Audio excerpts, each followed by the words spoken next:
Hey everyone, welcome back to my channel. आज की video में हम एक बहुत फेमस शो के बारे में बात करने वाले हैं, मधुबाला एक इश्क एक जुनून। और इस शो में दो बहुत ही पॉपुलर एक्टर्स थे। ऋषभ कुंद्रा का रोल प्ले किया था विवियन डिसेना ने और दृष्टि दामी ने मधुबाला का रोल प्ले किया था। तो इस शो को बनाने के पीछे भी एक रीजन था। 2012 में 100 इयर्स पूरे हुए थे इंडियन सिनेमा को, और उसी को सेलिब्रेट करने के लिए इस शो को लाया गया था। ना जैसे ही ये शो ऑन एयर जाता है ना, ऑडियंस को ये बहुत ज्यादा पसंद आता है। इसकी टीआरपी भी हाई चली जाती है एंड विवियन और दृष्टि की जोड़ी को भी पसंद किया जाता है। लेकिन रियल लाइफ में इन दोनों की बिल्कुल भी नहीं बन रही थी। उस टाइम पर सेट से बहुत सारे रूमर्स आ रहे थे दैट ये दोनों टॉकिंग टर्म्स में नहीं है। लेकिन जब तक ये शो चलता रहा तब तक ये केवल रूमर्स थे। शो के एंड हो जाने के बाद दृष्टि धामी एक इंटरव्यू देती है और वहां पर जिस टाइप के आंसर्स वो देती हैं उससे क्लियर हो जाता है कि चीजें इनके बीच में सही नहीं थी। सो इस वीडियो में हम इन दोनों के बीच के कोल्ड वॉर को लेके बात करने वाले हैं। सो वीडियो एंड तक जरूर देखिए। सबसे पहले let's talk about their background. Vivian Dsena most popular TV actors में से एक हैं। ये मध्य प्रदेश से बिलोंग करते हैं। तो एक्चुअल में ना विवियन फुटबॉलर बनना चाहते थे और इन्होंने नेशनल टीम के लिए 23 टूर्नामेंट्स भी खेले हैं और साइड बाय साइड कॉलेज में ये बीटेक कर रहे थे।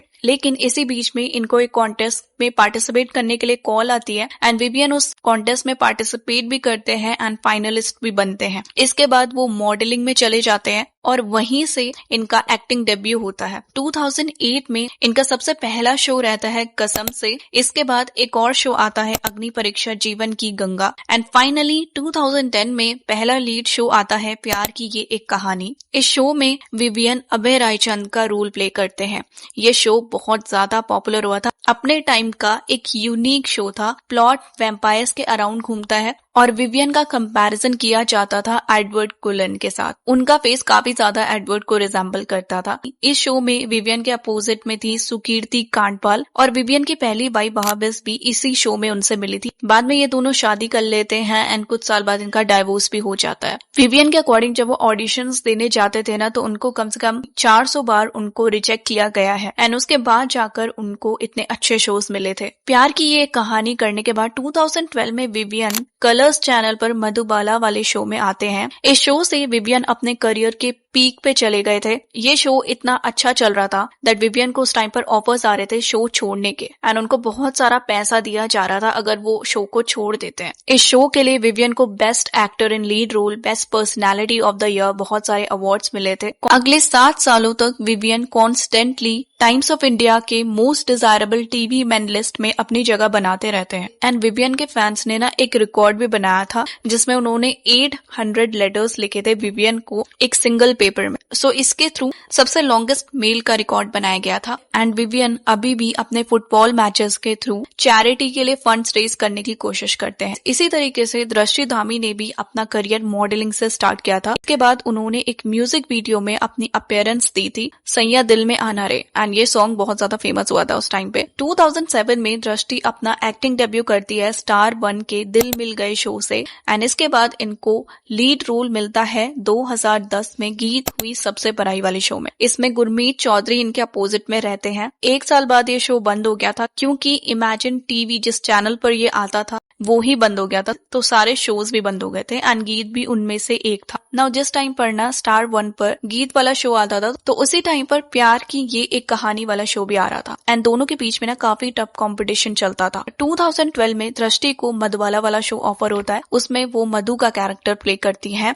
एंड जब इसमें जनरेशन लीप आता है उसके बाद भी दृष्टि ही अपनी बेटी का रोल भी प्ले करती है। नाउ लेट्स टॉक अबाउट इनके बीच में क्या डिफरेंसेस थे। विवियन को लेके ना एक इमेज इंडस्ट्री में पहले से ही बनी हुई थी। ये विवियन ने काफी बार भी कहा है, लोग उनको एरोगेंट समझते हैं एंड विवियन के अकॉर्डिंग ये इसलिए होता है क्योंकि उन्होंने अपने जितने भी शोज किए हैं उसमें समवट ऐसे रोल प्ले किए हैं जिसे देखकर ऐसा लगता है उनमें काफी एटीट्यूड है, वो काफी एरोगेंट है, लेकिन रियलिटी में बहुत ज्यादा डिफरेंट है एंड ये बिग बॉस पर भी देखने को मिला था।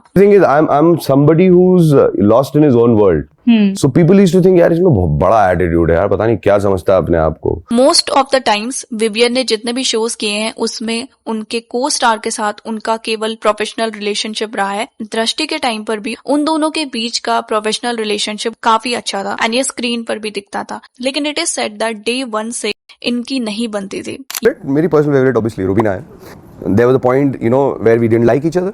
Then there was a point we got along with each other. Then there was a point, where we got along very well with each other. And now by God's grace, our families are close, kids play together. So वो ये बोलती भी थी, वो अभी भी मिलती है तो यही बोलते हैं, डिसना मेरे से अच्छी हीरोइन तेरे को नहीं मिलेगी। ये इनफैक्ट नॉर्मल फ्रेंड्स भी नहीं थे, एक दूसरे से बात करना तक ये पसंद नहीं करते थे, बात बिल्कुल बंद थी। मेकर्स ना विवियन के एरोगेंस और दृष्टि के ईगो से बहुत ज्यादा परेशान थे। मेकर्स के लिए भी काफी प्रॉब्लमैटिक था, क्योंकि शूटिंग से पहले भी ना ये दोनों एक दूसरे के साथ रिहर्सल्स नहीं करते थे। बहुत ही रेयर या फिर कोई इंटेंस सीन होता था तभी एक दूसरे के साथ रिहर्सल्स करना पसंद करते थे। एक दूसरे को एक्नॉलेज करना इनके लिए बहुत बड़ी बात थी। बाय द वे, वो जो बीवी था वो मेरा इनोवेशन था। क्या बात कर रहे हो? वो एक मेरा टच होता है हर जगह। इस नाम से टीवी पे और कोई कैरेक्टर नहीं चल रहा है। तो जैसे मधुबाला के टाइम पे कि उस वक्त कॉन्सेप्ट वाइज वो ये था कि यार ऐसा इसको क्या बोलेगा कि इसको सबसे ज्यादा बुरा लगेगा, क्योंकि ऑब्वियसली वो शादी करने के अगेंस्ट थी पर उसकी मजबूरी थी। तो बीवी बुलाएगा तो सही लगेगा, मैं कहा जैसे बुलाऊंगा वो देखना। मेजर क्लैश इनका स्टार्ट हुआ जब जनरेशन लीप आता है शो में। नाउ विवियन ना शो क्विट कर देते हैं। इसके बहुत सारे रीजंस होते हैं, लाइक वो ओल्ड कैरेक्टर प्ले नहीं करना चाहते थे, लेकिन एक मेजर रीजन माना जाता है पे हाइक को, क्योंकि लाइक आई सेड शो बहुत ज्यादा पॉपुलर हो गया था, अपने पीक पे था। सो विवियन को ना उस टाइम पर जितना पे किया जा रहा था उन्हें वो कम लग रहा था। उस समय दृष्टि धामी को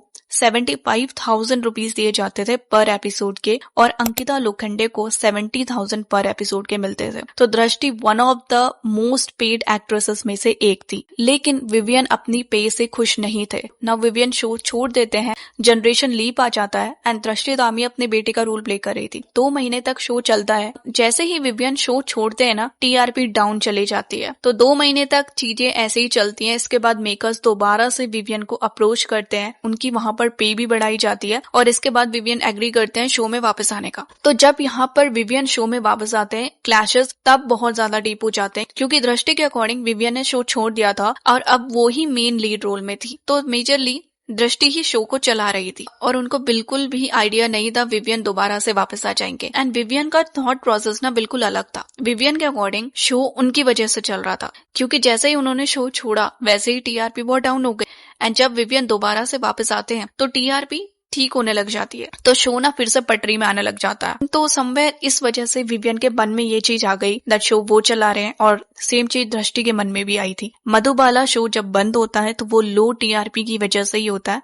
टीआरपी बहुत ज्यादा डाउन चली जाती है। प्राइम टाइम पे आने के बाद भी ये इतना पॉपुलर नहीं रहता, तो शो को फिर बंद कर दिया जाता है। इनके बीच में जो कोल्ड वॉर चल रहा था ना, उसको लेके बहुत चीजें बोली गई थी। शो खत्म हो जाने के बाद दृष्टि धामी एक इंटरव्यू देती है। वहां पर उनसे क्वेश्चन किया जाता है अगर उन्हें अर्जुन बिजलानी और विवियन के बीच में किसी को चूज करना हो तो वो किसे करेंगी। एंड दृष्टि ना अर्जुन बिजलानी का नाम लेती हैं। नेक्स्ट क्वेश्चन उनसे पूछा जाता है ऐसा कौन सा एक्टर है जिसके साथ वो काम नहीं करना चाहती, तो वहां पर वो विवियन डिसेना का नाम लेती है। तो विवियन के साथ दृष्टि ने इतना पॉपुलर शो किया, उसके बाद भी वो ऐसा क्यों कह रही थी। इस इंटरव्यू के बाद क्लियर हो जाता है दैट दृष्टि और विवियन के बीच में चीजें सही नहीं थी। लेकिन द थिंग इज विवियन ने कभी दृष्टि के खिलाफ नहीं बोला था, अपनी फीलिंग्स नहीं बताई थी। हालांकि विवियन ने एक स्टेटमेंट जरूर दिया था जहां पर अपने किसी को स्टार के बारे में बात कर रहे हैं एंड उनके माउथ से बैड स्मेल की बात करते हैं। तो यहाँ पर आइडिया लगाया गया था ये को स्टार कौन है, और उसमें दृष्टि धामी का नाम भी आया था। एनीवे, इन दोनों के बीच में जो भी प्रॉब्लम चल रहा था, फैंस इन दोनों को साथ में देखना चाहते थे, बट क्योंकि फ्रेंडशिप नहीं थी तो वो नहीं देख पाए। बट ये हुआ था 2019 में, जब रुबीना दिलीप एंड अभिनव की शादी होती है। वहां पर दृष्टि और विवियन दोनों ही अपनी अपीयरेंस देते हैं। दृष्टि विवियन के साथ एक सेल्फी क्लिक करती है। ये सेल्फी उस समय वायरल चली गई थी सोशल मीडिया पर। एंड इसके बाद ना दृष्टि अचानक से अपने वर्ड्स बदल देती है। वो विवियन की तारीफ करने लग जाती है। लाइक शी सेज विवियन एक बहुत ही फैबुलस गाय है। जब भी वो सेट पर बीमार पड़ती थी तो विवियन वहां पर उनका ध्यान रखते थे। Probably we had a bad phase because of circumstance. It's not that we don't talk if we bump into each other. The only thing I will keep in mind if and when I work with him again is keeping a good professional rapport. 2021 में ऐसी news आ रही थी that Madhubala season 2 लाया जा रहा है and इसके लिए विवियन एंड दृष्टि दोनों को ही अप्रोच किया गया है। इनफैक्ट इनके साथ फीस का डिस्कशन भी होने लग गया था, लेकिन फिर कोई ऑफिशियल स्टेटमेंट चैनल की साइड से नहीं आया एंड अभी तक मधुबाला 2 बनने की कोई भी खबर नहीं आई है। सो इट सीम्स लाइक कि डिस्कशंस का कोई रिजल्ट नहीं निकला था। Anyway, in the end popularity is all matters, क्योंकि दोनों ने इस शो में बहुत ही अच्छा काम किया है। कहीं पर भी ऐसा देखने को नहीं मिलता इनके बीच में फाइट चल रही थी या एक दूसरे के साथ ये बिल्कुल भी बातचीत नहीं करते थे। कभी कभी एक्टर्स अच्छा काम करते हैं लेकिन जोश में या फिर अपनी एरोगेंस में वो एक दूसरे के साथ फ्रेंडशिप नहीं बना पाते एंड जैसे जैसे वो मैच्योर होते हैं उन्हें रियलाइज होने लग जाती है चीजें। मे बी दृष्टि एंड विवियन के साथ भी यही हुआ होगा। सो क्या आप लोगों ने मधुबाला एक इश्क एक जुनून देखा है एंड अगर आपने देखा है तो आपको कैसा लगा, इन दोनों की केमिस्ट्री कैसी लगी? अपने ओपिनियंस कमेंट सेक्शन में जरूर शेयर कीजिए। वीडियो अच्छा लगे तो लाइक शेयर कीजिए, चैनल को सब्सक्राइब कीजिए। Thanks for watching.